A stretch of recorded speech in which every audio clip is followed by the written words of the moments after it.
this morning. If God gave you a vision, He will send the provision. Amen. Are you all right? Don't look in shock. God is not in shock.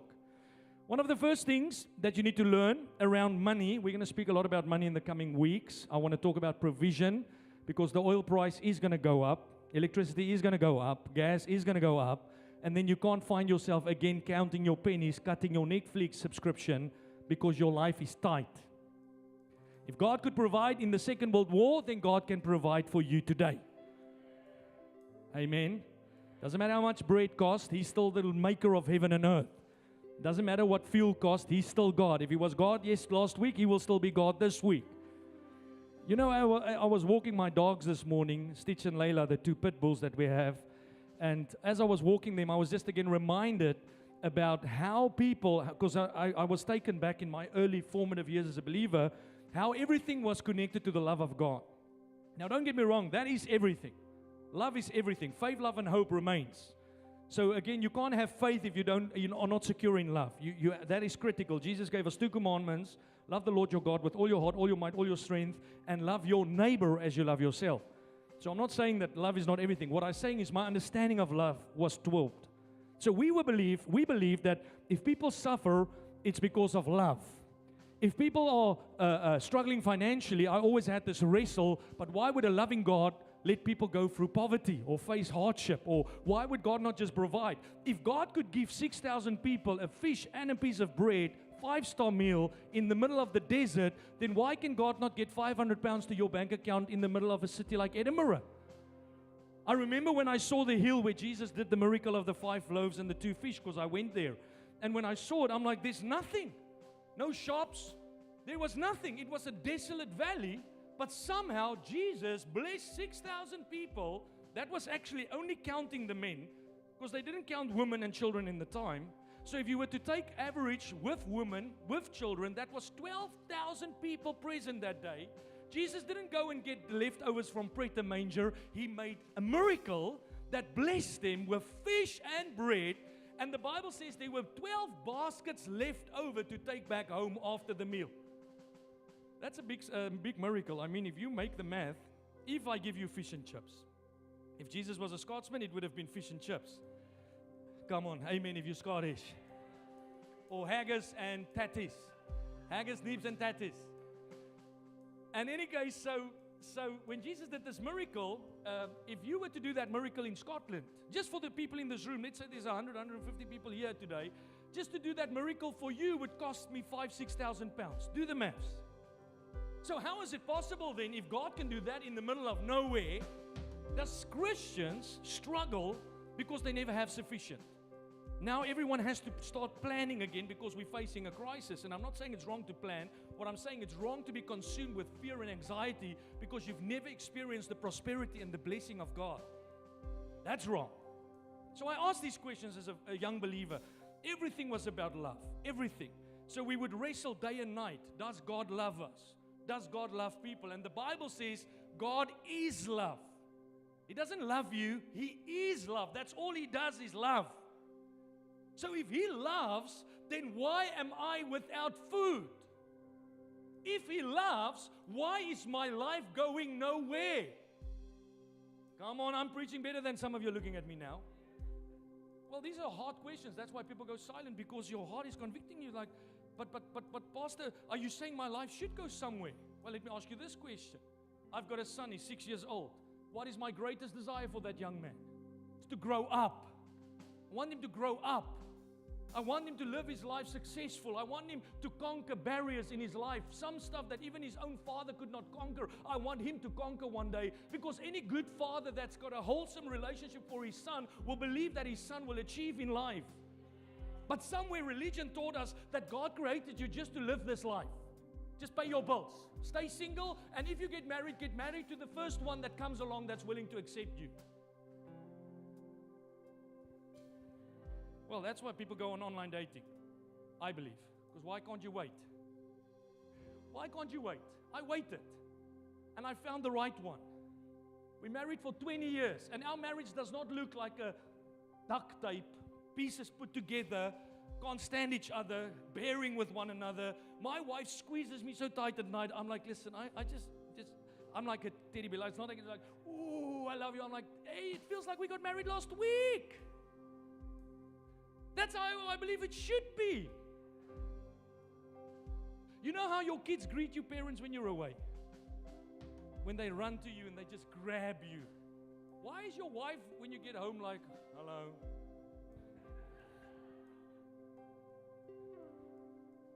Now I got totally off my point. Totally. Completely. See, I'm now like, oh, I can't wait for tonight, wife. Totally off my point. But the point I'm making is, the reason why people's lives, that's it, is not moving. Why some people are stuck is not because God doesn't love you. It's because you've got a wrong belief system. Somebody has to confront your belief system. And every time someone confronts your belief system, you get angry because you feel that they're dissing you. But you're failing to realize it's not you that's the problem, it's how you think that's the problem. Your thinking needs to align. Your belief system needs to be trained to align with God's truth and God's perspective of life. I have to train my son to think right. The other day my boy came home and he said, Daddy, there's this black boy at school. I'm like, no, there's no black boy at school. There's a boy at school. Because he's being trained by racism and people that's culturally trained how to relate with people and how to handle people, to think a certain way. And I'm not against him. He's no racist. It's a mindset that I have to address in him so that he can live his life unto God. Because what if God made one day for him to marry a black woman? What do I do then? That's how he can miss his destiny, because of a false belief. Are you there? So this is a huge challenge when we talk about money and provision, because most people don't understand God's economy. They don't understand how God works. In Isaiah 55 verse 8 to 9, the scripture says, my thoughts are not your thoughts. Is it on there? Say amen there in Glasgow. Neither are your ways my ways, declares the Lord. For as the heavens are higher than the earth, so are my ways higher than your ways, and my thoughts than your thoughts. Church, if you want to experience financial freedom and wholeness, you need to reach for the sky. You know, when I wrote this, I was thinking about how we say to people, oh, we must reach for the sky, aim high. You know what God was saying? He wasn't saying aim high because of your ambitions and your goals. Aim high to get to my way of thinking. Aim high to get of my way of doing. Because His ways are not like the ways of this world. And if you want to live in financial freedom and prosperity, you have to learn to reach for the sky, not with your ambition, not with your goals, but with how you do things. I'm not doing it the way this earth does it. I stretch further. I'm reaching for the sky.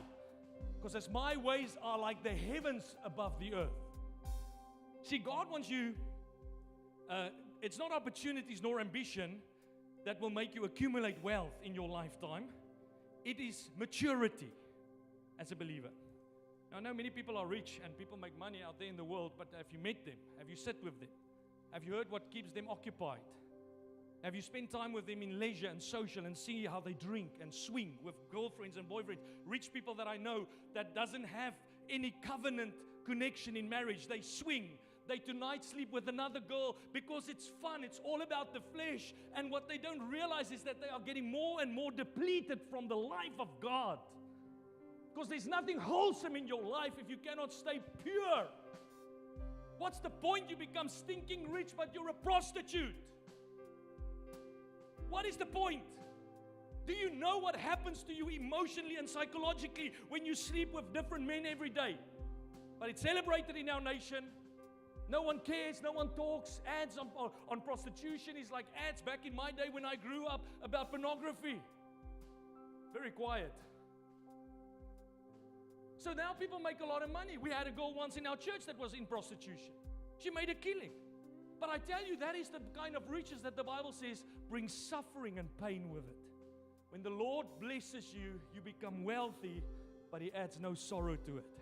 You are whole. Can you imagine dying one day a millionaire, but you are whole? Many are going to die one day and they're empty. They're depleted. They've got no and I'm not talking about self-sense of identity, because money makes people like that. So when you see people with a lot of money, they've got what we call the God complex. They can fix everything. You know, you're a Lady Gaga that sings well, but now you know how to run a church. Or you know how to run a country. Because if you have money, for some reason, you think you're an expert in every field. But you're not. You're just an expert in that field that gave you your money. So the Bible says that God's way wants to bless you. Before you die, God wants you to experience heaven's provision. That doesn't mean the same for all of us. For some of us, and I will get to my point why I say this, to some of us it will be millions upon millions and millions of pounds. To others it will be a life without debt. Can you imagine your life without debt? People are so used to debt. They are so used to always have nothing that by 40, 50, your greatest aspirations is just to make your monthly payment. Where God wants you to be free from the vice of debt. Come on, that's a great thing to have in your life. If you don't work anymore to pay back the bank, to pay back the lender, but now you are working because you are fulfilling your call, your ministry that you have been placed on this earth for. I'm not doing this job to pay back. I am doing this job to serve Him, to worship Him. This is my life being poured out for the kingdom of God. I want God's kingdom to come. I want God's kingdom to manifest. I'm not doing this job to pay for the visa. No, I am doing this job because God called me to do this job. That's what it means to be free. If you want to be financially free, we can do this. We can ask many of you, how many of you like what you're doing? Most people don't like what they're doing. Most people are thankful because they couldn't find any other job. Most people are just paying the bills. Pastor, if I don't have this job, I don't have food to eat. But that's not freedom. There were seasons like that in my life, and we will get to that either today or next week. So don't now run ahead of my story.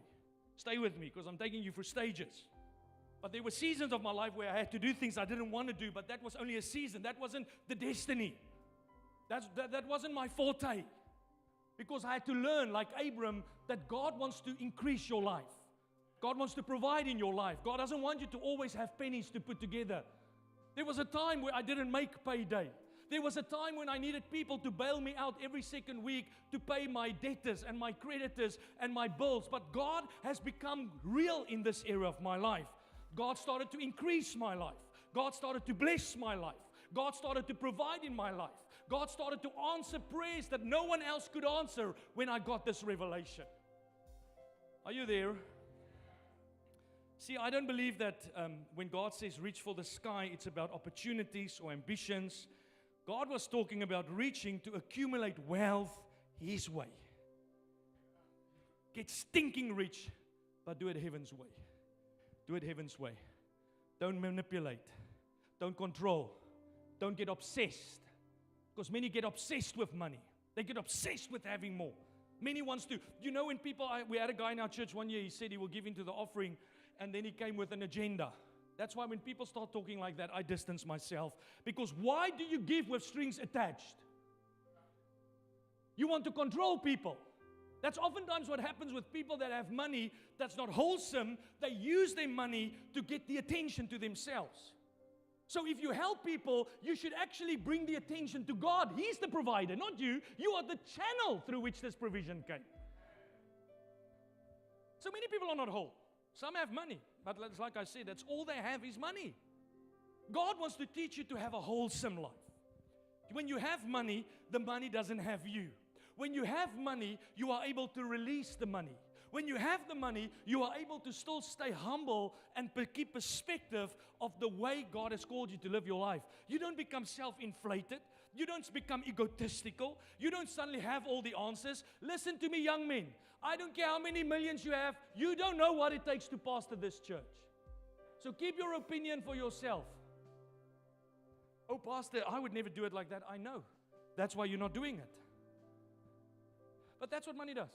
Money gives people, honestly, money makes people wacko. If people are not wholesome. We've seen it in our church. People that serve God, they serve, they come every Sunday, they humble, they serve faithfully, they're desperate to grow, and then they get a breakthrough. Suddenly they know it all. Come on, you've seen that before. They know it all. Suddenly you can't tell them anything because somewhere money told them that you are better than you really are. That's called the deception of riches, which Jesus said, don't ever get deceived by money, because money has a way to deceive you. Are you there? Pastor, let's talk about holy things.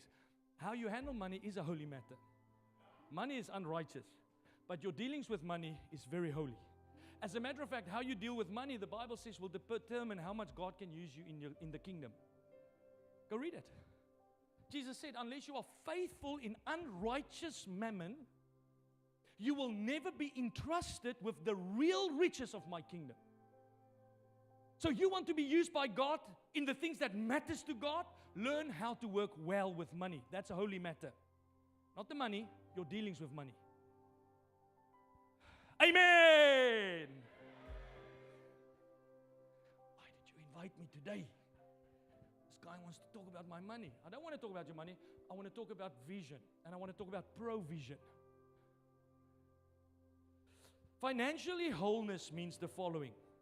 Your money, your stewardship, your priorities, and your trust in God are aligned. Because some people are misaligned. That's the kind of people that never have money, but they say, oh, Pastor, God will provide. But when now? When? You've been saying that for 10 years. When? So they have a false trust in God, but they've never aligned themselves to get wholesome and to get in a place where God's provision falls in line with your obedience. Because God provides, but the Bible always says that God will teach you how to obey. Peter didn't catch the fish before he obeyed the word of the Lord. He said, Master, you told me this. I've done it all night. I've toiled all night. Yet at your word I will obey. And the Bible says he caught such a great catch. The prophet that Elijah visited, she said, I have nothing. The prophet said, take the little that you have and sow it. And the Bible says she said, nevertheless at your word, prophet. And she received a miracle. So again, financially whole means your money, your stewardship, your priorities, and your trust in God are aligned. Listen, and that will produce critical. Write this down, please, if you have a notepad. Otherwise, follow on our YouVersion app. We've got all the notes on there for you. It will produce stability. Critical. Because people that never have money never have stability. They can't settle. Then you're in Edinburgh, then you're in Fife. Then you're in Aberdeen, then you're here. Because wherever the opportunity comes, you run. And you never manage to settle. One of the first things I teach people that wants to grow in finances, learn to settle. The Bible says those who are planted will flourish, not those who are moving from every single opportunity to the next. Pastor Johan that was here 2 weeks ago, for those of you that was here that Thursday night, started as a filing. He was doing filing, a qualified lawyer, filing in his company. And he shared with the community that night how he wanted to quit his job because they were condescending. They were treating him in a lesser manner than he felt worth. And it was a pastor that said to him, don't quit. Do it with a great attitude. Give God your service. Serve that boss like you would serve the Lord Jesus, because that's what Paul says in Colossians chapter 3. And a few months later, the company had the biggest shock. They had a financial, economical breakdown. And guess who got promoted in that season? Johan. Because that's what happened to Joseph. In the middle of economical breakdown, God got him into his place. Because that's what happens when you get stable. When you're not lured by wealth. Because I tell you, if you're a fisherman, you know how do you catch fish. You use the lures that they like. That's why if money is not a settled matter in your heart, that becomes a lure. Or women as well, because that's what got Samson. Samson wasn't taken by money. Samson was taken by sex and lust. Sexy stilettos. That girl is from God. And she was from Satan. And got lured. So he uses that desire for wealth to lure you into wrong relationships, wrong careers. Ladies in our nation that cannot get visas, but they are too scared to go back, then they start prostitution. You can look at me any way you want. It's happening in our nation. Many girls that's in prostitution from foreign countries. The only reason why is to pick up the tab. Because the lure of wealth falsely gets you, it ensnares you, and then you never grow. You never get free. You never become that beautiful soul that God has called you to be. You never have the life that God has called for you. Build a healthy household with a lovely relationship with a husband, a covenant with a man that's for life. You know, that sounded lousy when I was single. The longer I live, the more precious it is that I'm going to die with this woman. She will know everything about me. Guy told me a few weeks ago that was sexually involved in relationships. He said, Pastor, I crave intimacy. I said, that's not intimacy, that's lust. Your mind has been perverted to believe that is intimate. So every time you feel that, you feel closeness. It's not closeness, it's a business transaction. The same way you don't feel close to the car salesman, you don't feel close to a prostitute. Because it's not intimate. Intimate is when the guard comes down. Intimate is when they're vulnerable around you. She steps into a space in her life with you where she tells you her deepest, darkest secrets because she feels safe around you. That's a promise that God has for us as the church. That's called marriage. That you can be with someone like that. It's scary if you're in the world, but when you grow, like I've been married now for 20 years, 19 years this year, 20 years soon. I always round it off. I started saying 20 at year 15. Amen, sister. I have to. She will never forgive me. So that's a lure. Money is a lure. To get back to my point, and when you get yourself aligned with God and you understand God and you get money right in your life, it will bring stability.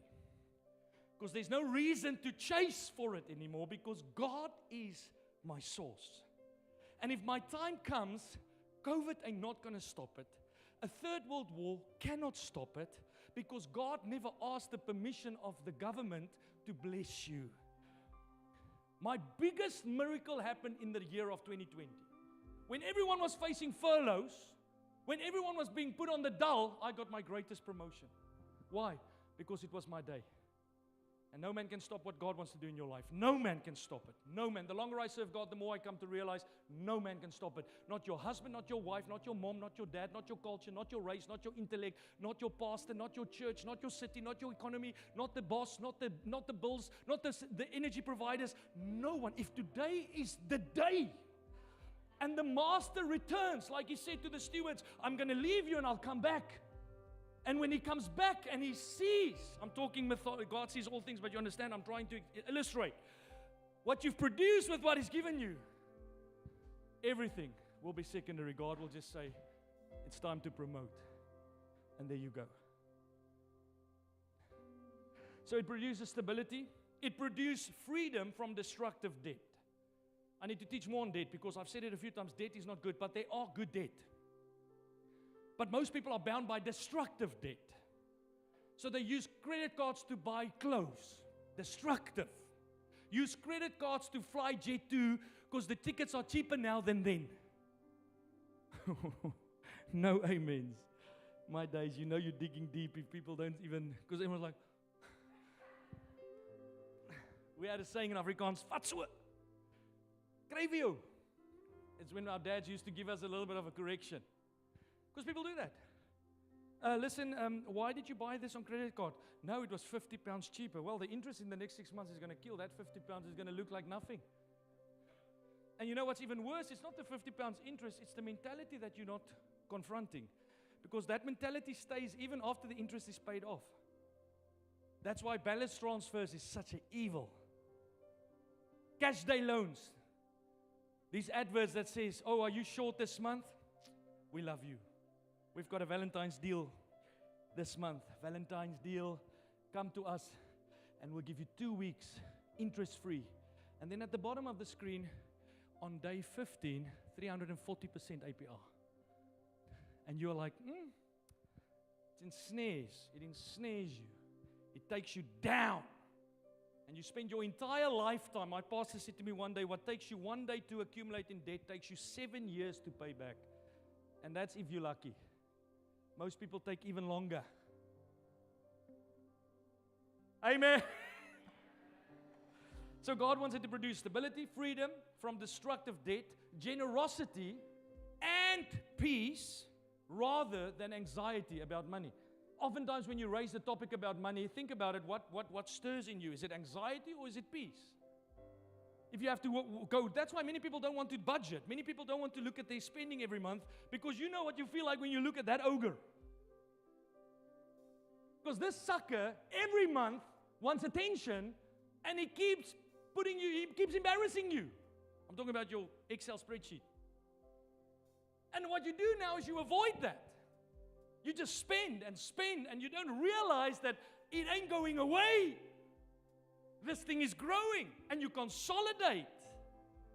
And you come to church and you pray. And now you started serving.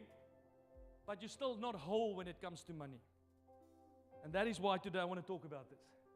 And that's why I want to start today by talking about vision. Because vision will bring provision. And that is one of the main reasons I have found in our church and in the places I visit why people don't walk in supernatural breakthrough, is because most people don't know God's vision for their lives. Many people have their own aspirations, their own ambitions, their own ideas, but few have taken the time to hear what God wants to achieve through their life. You see, God has a plan for your life. God has a vision for your life. And if you study Moses, if you study Abraham, if you study the man Joseph, if you study the man David, you will come to find one trend that was with all of them, that first of all, they got a hold of the heavenly vision that God had for their lives. Then you will find Abraham was a man that lived in tents. He was renting for most of his life in a foreign land. I know what that feels like. But at some point, he started to walk in the accumulated wealth that God had for him. Not because he went for a quick fix, not because he looked for shortcuts, not because he was unstable, running from opportunity to opportunity, but because he stayed faithful in the ways of God. And the Bible says he died a wealthy man, blessed with livestock, blessed with male and female servants. Abram was living large when he died. Abram left an inheritance for his children's children. The scripture says a wise man will not just leave an inheritance to his children, he will leave an inheritance to his children's children. How many Christians can say that? Because most Christians, when they get older, they get deeper in debt. When they get older, they get deeper in this vice of living for nothing. 10 years ago, you said you can't wait for your ship to come in, but what's keeping your ship that long? Did you ever send your ship? Maybe your ship got attacked midway in by pirates.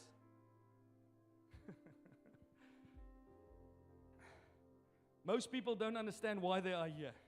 They are caught up in a system of survival. We survive. We survive. We made it another year. We made it through this year. Oh, thank God, my debt is not paid off, but it's at least not more. That's just survival mode. They make money to merely survive. They go from season to season with no sense of purpose or clarity as to the future that God has for them. Church, when you have vision from God, there is a tab that God has to pick up. When you go to a restaurant with me and I invited you, I pay the tab. I can't remember when last I shared in a restaurant. Can I get a calculator, please, waiter? Please don't do this if you're a Christian. $3.50, 2 pieces of chicken. My McDonald's Happy Meal, $4.95. What did you have again? Okay, and then we split, 15-15. That's not how I roll, because God taught me to live generously. So when I take people for a meal, I say to them, I'll pay. And I tell them afterwards, because some people, if you tell them before the time, they eat differently. Which is a poverty mindset, by the way. That's poor thinking. It's poor thinking to have an extra Coke because I'm paying. So when God sends you on an assignment, when God sent me to Edinburgh, the tab is His, it ain't mine.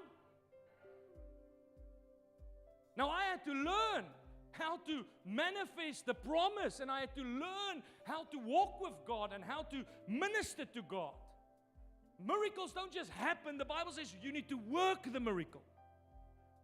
Friday night we had an American at my house. We were having a meal, and I know he was joking, but I was talking about how much freedom there are when you understand the grace of God and when you walk in the power of God, because you don't strive from career to career.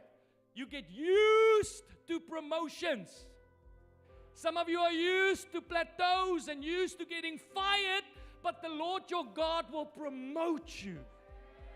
So I said to him, I don't strive, I serve God. That doesn't mean my life is easy. You're welcome to come and try. Hard work to serve God. Hard work to walk with God. Tremendous courage. That's why God said to Joshua, you need to be strong and you need to have great courage, Joshua. Not to prove yourself, not to help God, but to stay true to God. To stay focused when everyone else gets distracted. So when I shared with this man about this, he's like, man, I'm so glad I came tonight because now I have to do nothing. I said, that's exactly the mistake. When you understand the grace of God, you do much more than most people. You're much more busier than most people. You're much more focused than most people. You're much more determined than most people. Because the grace of God doesn't neutralize you or newt you, let me say. The grace of God empowers you to live in a dimension that most people only dream of. They only dream of it. Paul said, I did more than all of you, yet not I, but the grace of God that is upon my life. Are you there? So God will pick up the tab. If God ordered the goods, God will pay the bill. That was a revelation I had to get as a pastor, and I suggest you get that revelation as a businessman, a careerman, that God will pay the tabs. If God called you to Scotland, God will provide for you in Scotland. If you're not sure if God called you, why are you not making sure? Why are you trying to fix this thing yourself? Why are you here? Oh, Pastor, the opportunities are endless. Many people that come here for opportunity are more in debt after 2 years than they were before they came. Many. I visit South Africa often and I see the opportunities in South Africa. I see how young people are making a huge success of their careers. Then I see the South Africans that believe they need to come to the UK for their freedom, and guess what? They are in a vice for years of their lives. They've got nothing. Then after 3 years they want to go back to their own country, and they tell us there's no money here. Brother, there's a truckload of money here.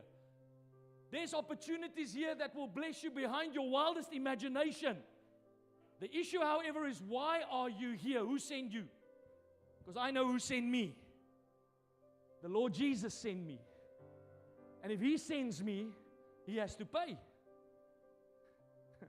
I mean, the restaurants that God eats at, I can't afford. He didn't send me to Edinburgh and say, Jeffrey, come do a little skivvy church and do your best. And you know what? Just float about. God's called us to say, come and build my church.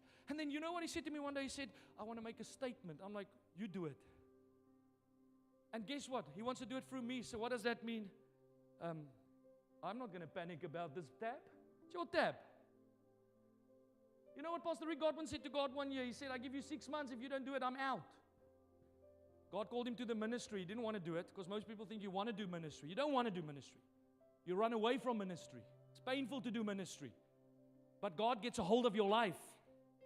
So when Pastor Rick got called to ministry, he said to the Lord, Lord, I'm not doing this.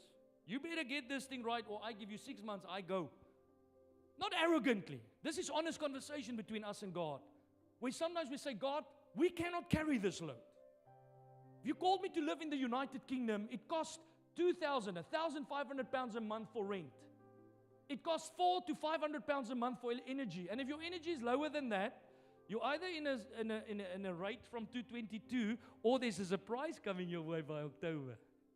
You know those letters, we love you, there's £5 off, but you owe us $4.50. I mean, Flybe once lost my luggage. I had to replace my goods. I just bought like for like, 600 pounds that I had to spend because I was doing public engagements in London. 4 public engagements in 2 days. They said, we'll have your bag by you by Friday. I'm like, that's too late. I need it tomorrow. So I bought 600 pounds of just like for like. I just matched everything I had in the bag, sent them the receipts. They came back, they said, normally we won't pay you, but on this occurrence, we are delighted to inform you that there's 31 pounds, 14 pence coming your way. I'm like, keep it.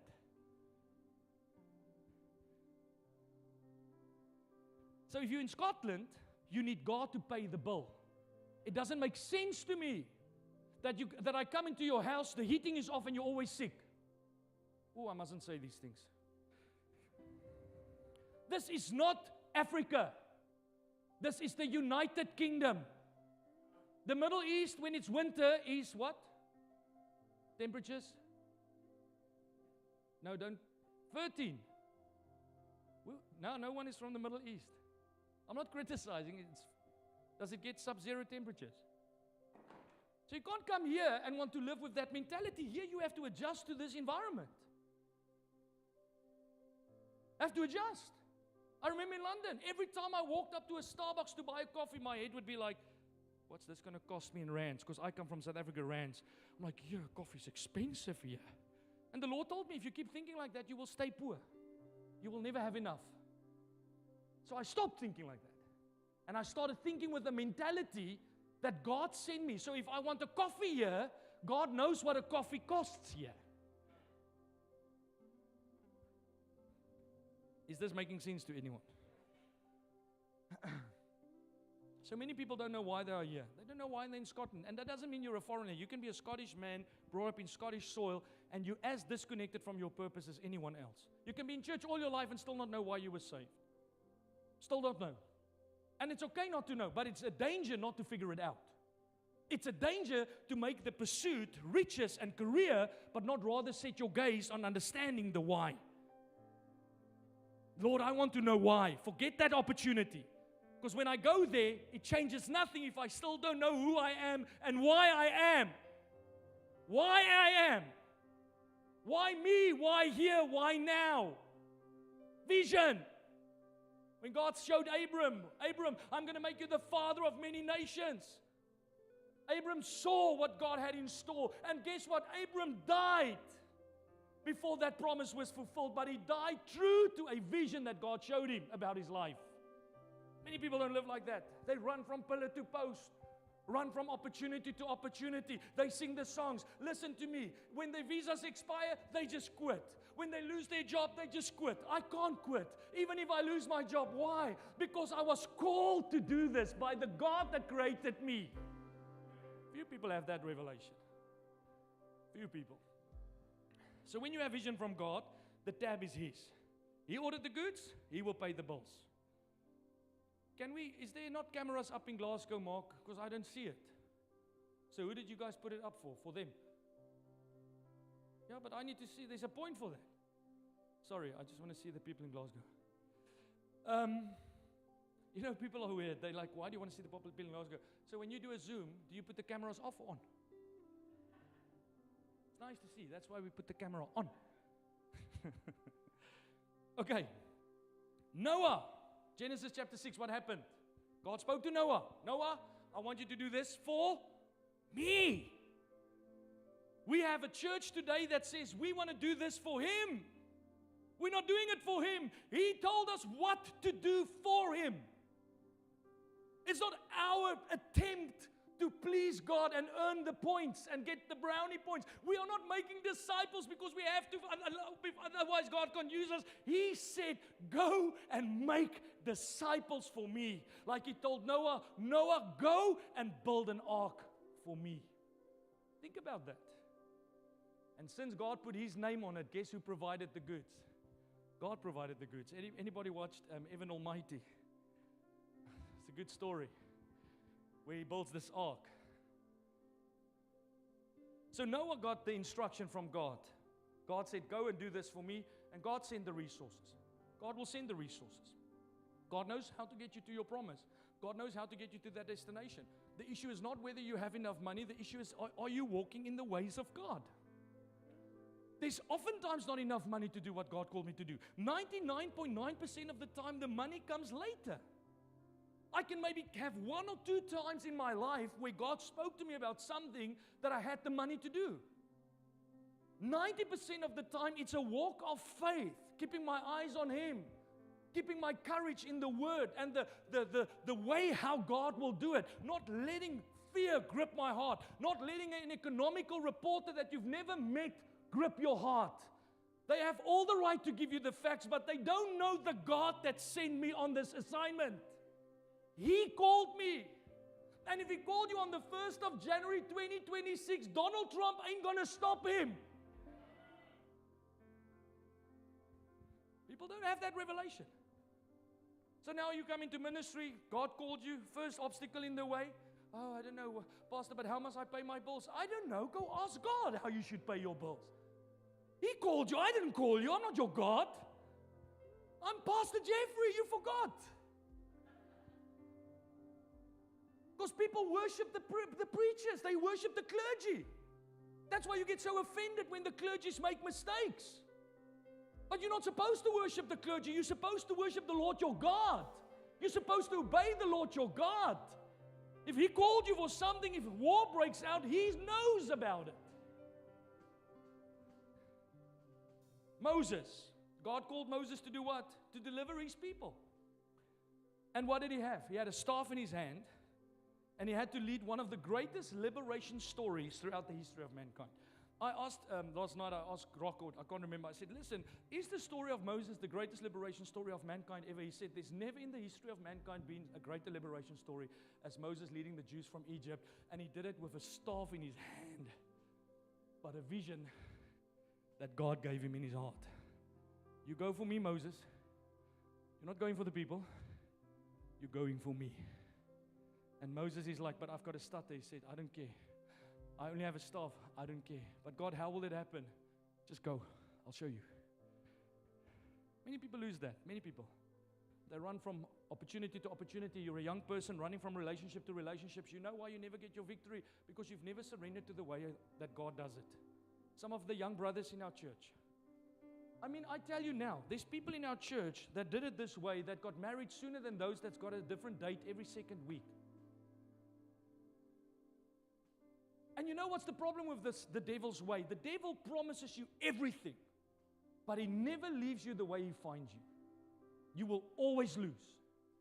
Always. Once you've given your heart to that person in intimacy, you're going to pay the price in the next few months.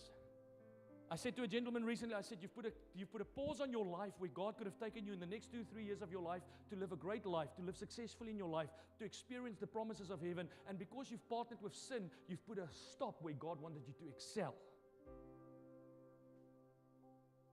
So Moses was called to deliver by God. He led the greatest liberation throughout the history of mankind. He was a stutterer. He had a mountain of doubt. People come to me and say, Pastor, do you ever doubt? What do you mean? I am doubting now. Why are you asking? What did I do? What did I say? That's a fleshly experience. We all face doubt. We all face times of timidity and fear. But the Bible says we overcome by faith. We have faith in God. We make a decision to side with faith and not with our doubts. We don't allow fear to cripple us. We don't allow our doubts to cripple us. When doubt shows up, we answer in faith. Moses had a mountain of doubt, yet he led this great liberation. He stood before Pharaoh. He said, the maker of heaven and earth sent me. Come on. Now don't go tell that to your boss if you're always late. Because people have that arrogance. Oh no, I work for God. Well, why are you always late? Why is your work never done? Why do you never reach your deadlines, never reach your targets? That's lousy if you work for God that way. If you work for God, you give God your all because He empowers you to do that what He's called you to do. Are you there?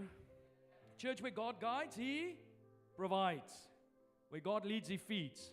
If you're in a career today that you're not sure if you should be in that career, before you run to the next one, take time to figure out why God has placed you here. Get vision for your life, godly vision for your life. Don't just dream your own dreams. Have a dream board, but write God's dream on the board. What is God's dream? Where's God taking you? Why has God graced you with the gifts and the talents for your life? Why are you the way you are? Who's benefiting from your life at the moment? If it's only you and your family, then you are living a self-focused life. The Bible says that He came to seek and save the lost. Our assignment as the church is to make an impact in our world for the kingdom of heaven. Influence people, even as mothers. You don't have to be a person that doesn't have children to be used by God. You can be an effective mother. Raise your children in God's plan. Raise your children in God's way. And make sure that where you engage with others that don't know God, that they can see God in you. I always thought being a housewife is a cheap job until I realized what it takes to raise a child. And we have one. Some of you have 3. I bless you with power and great authority. It's tremendous hard work. It's tremendous hard work. And intent. You have to be so intentional. We are so intentional with David. Parents, you cannot just treat your child with a Bible story every now and then and pray every now and then. We are intentional to pour into David's spirit. The other night I prayed for him. I laid my hands on him and David was standing there in Glasgow. The next minute he's falling backwards. And I'm like, hey, just let go. Starts crying. My son starts crying. Get in the car. I said, why do you cry? He said, I'm scared. They're scared for the presence of God. They're scared of the supernatural because there's a world out there brainwashing them that the supernatural is worth being scared for, but they don't have any issue to go on the internet and watch pornography and all these dodgy demon hunter stories on Netflix. So we as parents are intentional to coach our children, to train our children. We've got vision that God is raising a Samuel in the house. David is a Samuel in the house of God. As a mom, my wife is intentional when she goes out for children's parties, because there's a party every flippin' day.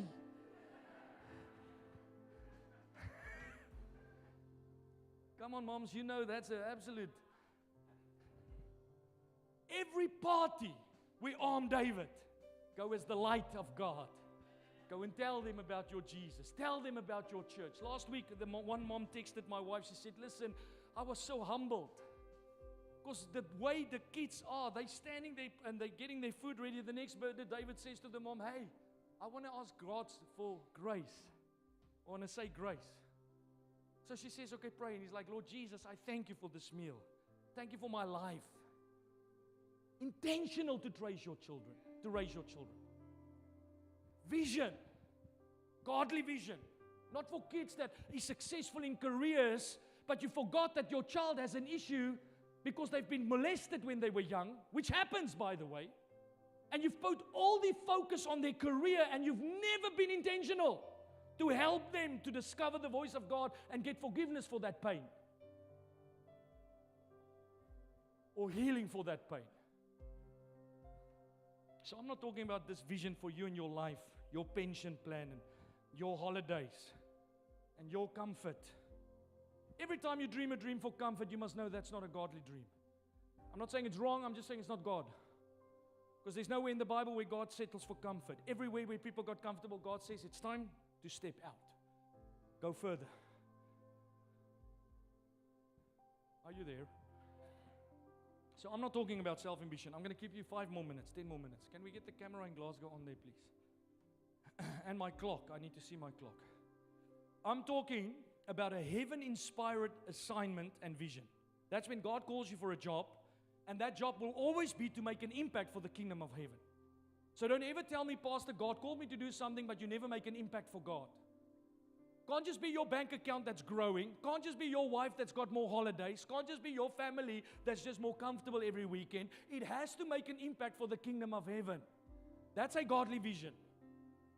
So when your marriage becomes a union of inspiration, when your marriage is serving and transforming the generation of young people in our lives, when my marriage with my wife is helping others discover God's blueprint, I have married the heavenly vision for my marriage. When the company I'm building is making millions to retire early, and the only thing that matters is me, I am building for myself. Just don't make the mistake to think that you're dreaming big. It means God is in it. When you dream a God dream and God is in it, God benefits from your dream. Get a God dream for your life. A vision that was birthed and it was revealed in the presence of God. You know how I got the vision that I had to be a pastor and I had to build churches in Scotland and now I had to start new churches in Glasgow and all that? It happens in the presence of God.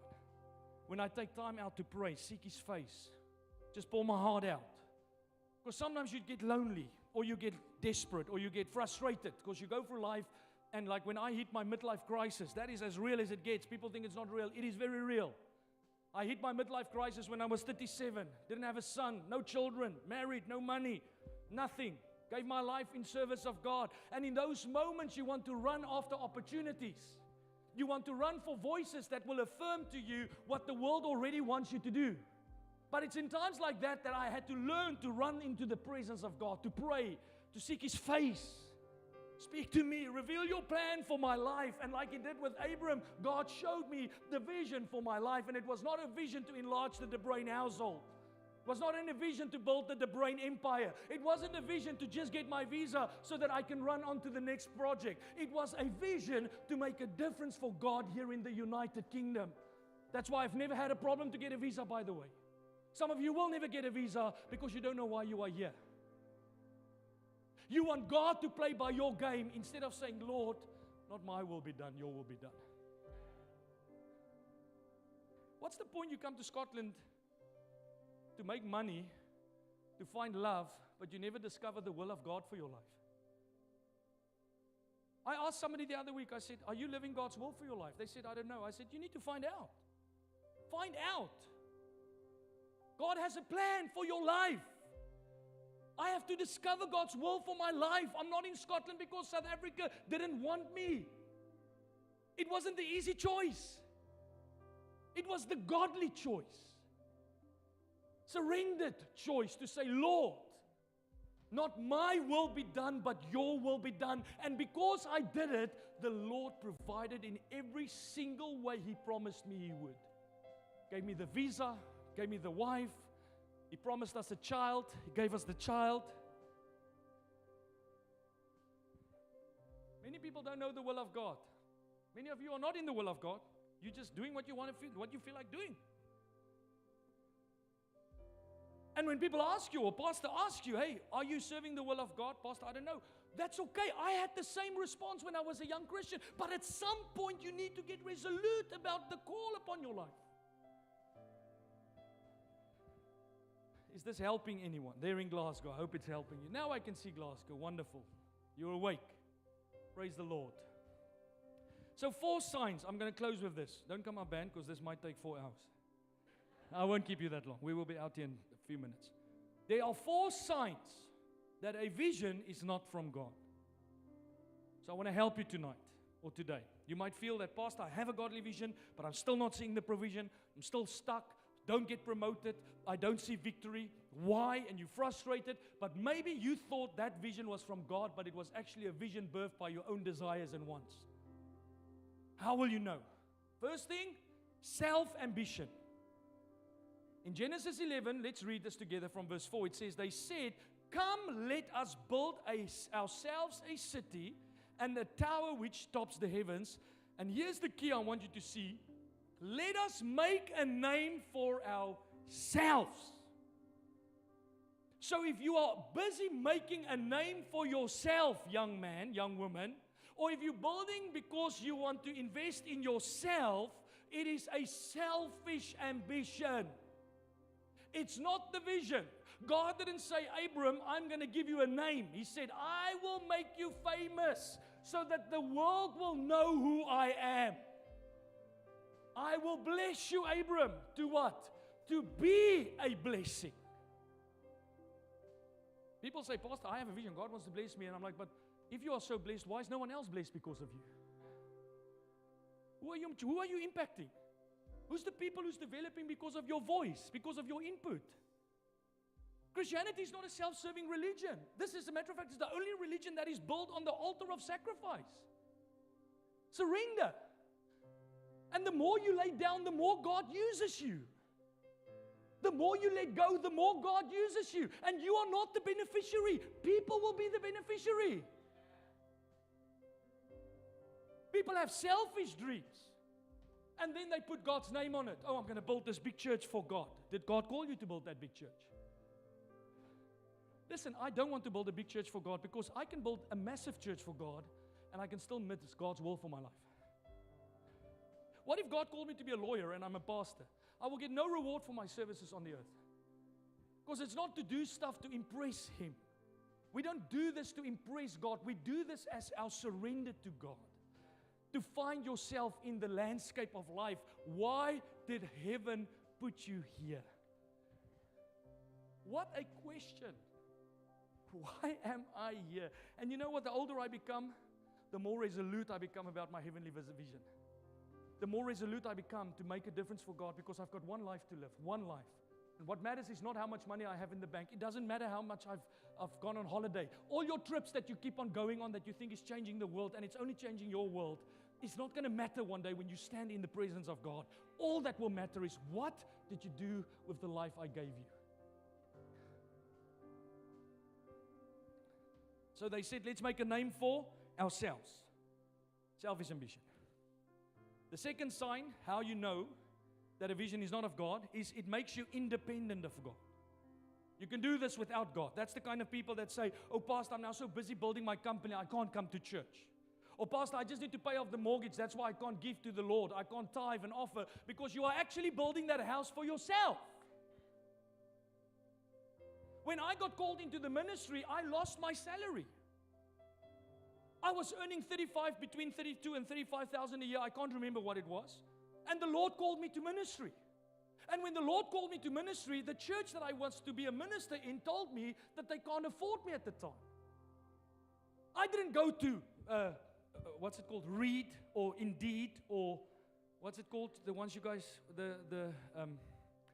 didn't go there. Any churches that pays entry pastors or entry ministers a lot of money, that wasn't on my heart. My heart was to be faithful to the vision. So I said to the Lord, Lord, if this is what you've called me to do, I'm doing it. I said to the pastor, I don't care if you don't pay me, because I didn't do this because of you. God called me to come. For years, I got no money. 18 months to be precise.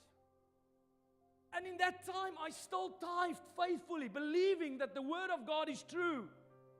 Believing that God will bless me in the right moment.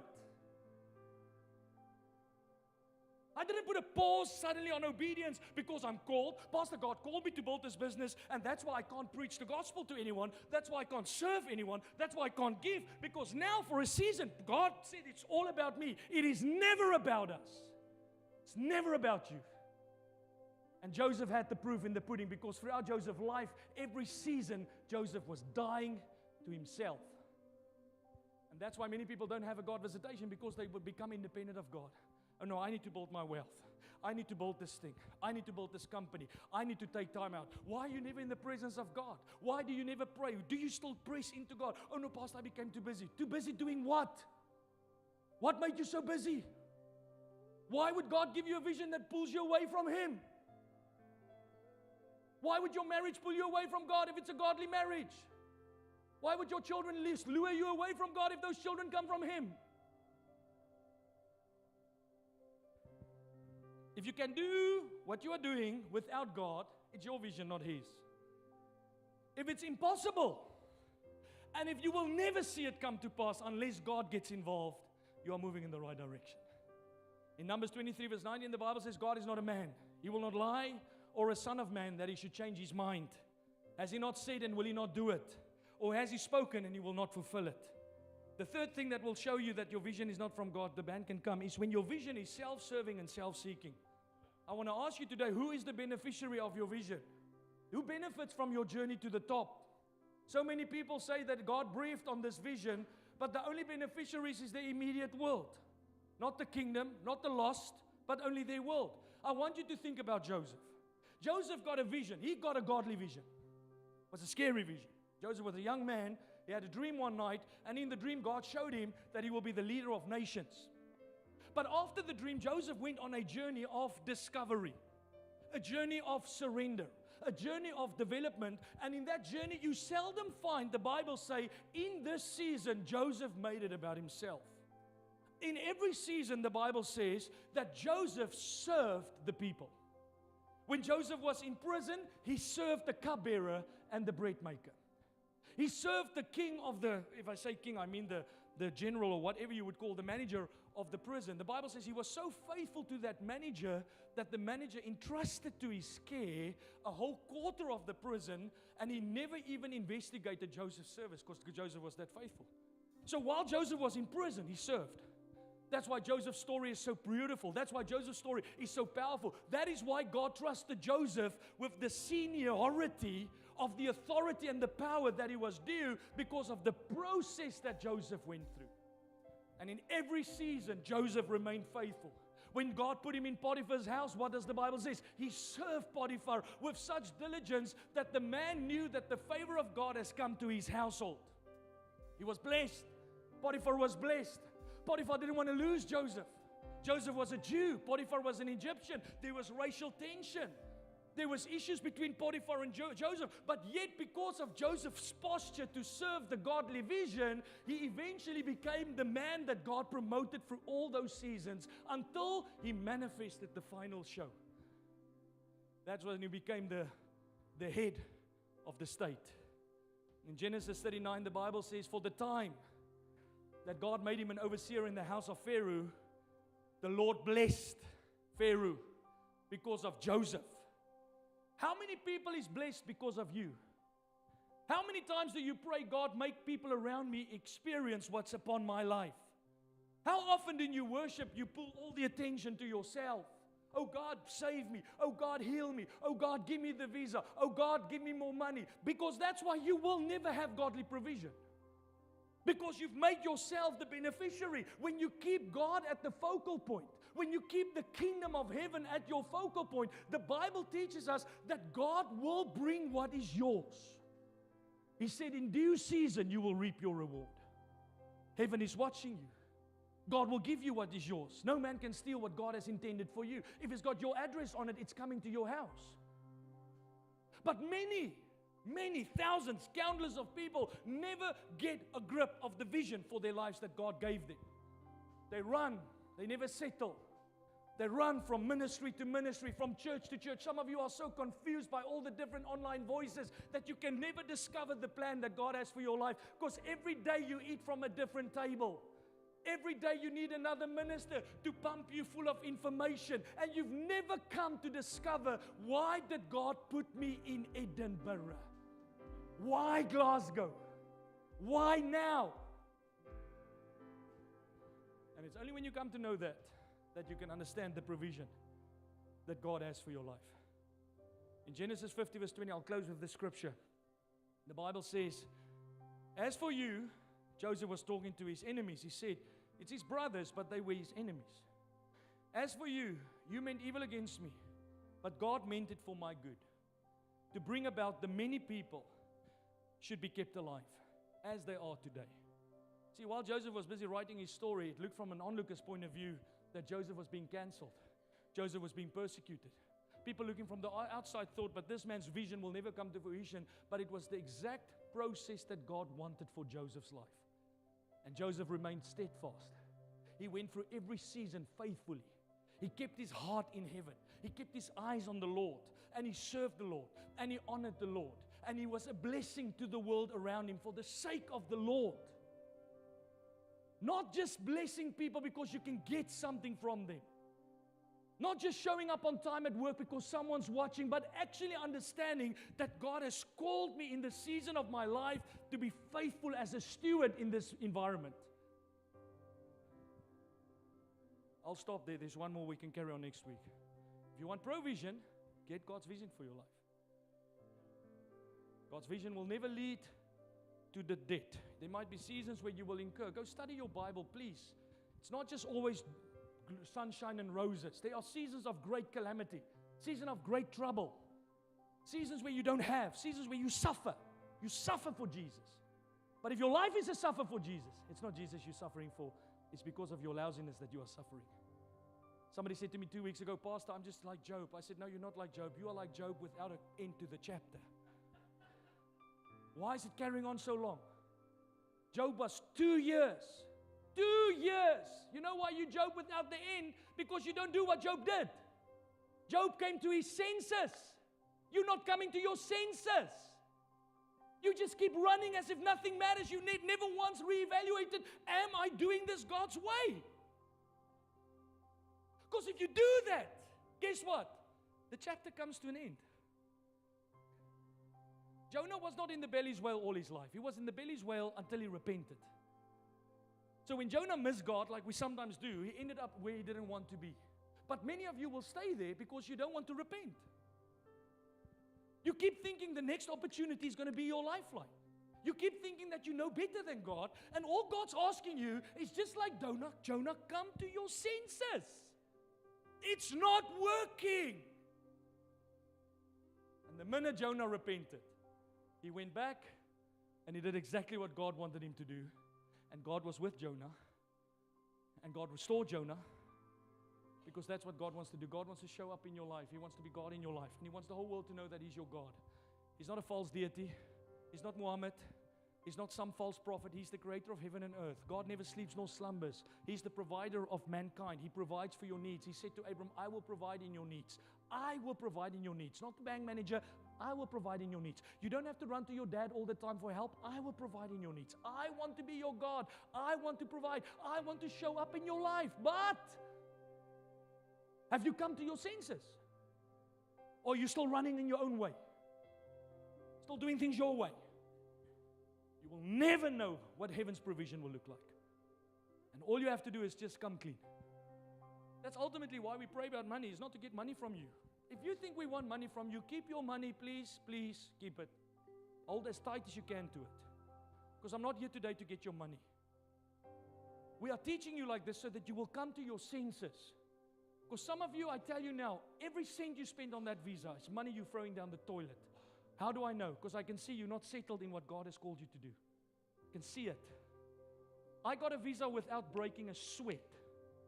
I didn't break a sweat. You know why? Because when I was 24, I said, Jesus, I'll stay here if this is where you want me. If you don't want me, I'm going back to my home country. I didn't stay here for the money. I'm still not here for the money. You can make money anywhere in the world. And if you can't make money there, you will also not be able to make money here, because the same people that had no money there oftentimes have no money here. Because it's not a resource problem, it's a mindset problem. But I made peace in my heart. I'll stay in the United Kingdom. Told my dad, I'm staying. My dad told me CRC is a cult. I said, whatever, I'm staying. Yeah, I'm going to say this because many of you think that, and that's why you're not going anywhere and you're helping no one around you. Because you have an opinion with no expression of anything. You've got 50 opinions how to live life, but you've never built anything successful yourself. You've never built anything successful. You can tell anyone how to get the visa, but you still struggle to get yours. I have mine. I have mine. I bought it at the market. There's a guy just behind the station. 25. Now I got it legally by serving the Lord, trusting the Lord. And when I stand before God, well, you know the Bible says in the book of James, the reason many people don't get when they pray is because they ask amiss. They ask, but they're not asking in line with what God wants. When you align yourself to God's vision for your life, and I pray, Father God, provide in my needs, the Lord answers. Because He is faithful. Christians make God to be unfaithful. He's actually very faithful. Christians wants to run to the banks for help and run here for help. God is very faithful, very faithful. And I'm not saying it's wrong to get help from people. I get help. I preach on this. Oftentimes my miracle came through someone. I'm not talking about that. I'm talking about this constant strife to get out of your pit. Never settling in God's plan for your life. Running from relationship to relationship, city to city. You've now stayed in 4 or 5 different houses and you're still unsettled. Made every plan in the book to get your visa, but you've never settled in what God called for you. The minute you marry God's vision for your life, the provision will come. God's promise to us is, I will provide in your needs. I am God. I am God. God is God. I'm not Him, I'm whatever. I am God. I never change. I never change. And you know, people that say, Pastor, but that sounds too easy. It's because they're not settled. I'm settled. For me, it's not. It's very easy. He does it every time. You know, my wife came to me, she called me last week. She said, I've got such an amazing testimony. I said, what happened? She said, I got promoted. I said, why? She said, because I've been praying specifics for the last year, trusting the Lord for something, because we knew God told us to do it. It was out of our means. And we asked Him, Father God, maker of heaven and earth, you call, you provide. You guide, you provide. And last week, Lord answered and said, it will be to you according to your faith. Because that's what the Bible says. It's according to your faith. Amen? God will provide. Every time our church had to, because even now we're going into a new venture for our venue, we need a lot of money to do it. A lot of money. And many people lose themselves totally in this time. You know why we're at rest? Is because God brought us all this way. He will take us to the promised land. If God brought you all this way, He will take you to the end. Your greatest challenge is not where the money will come from. Your greatest challenge is, are you secure with God's assignment for your life? Do you know the why? And do you know the how? That's it.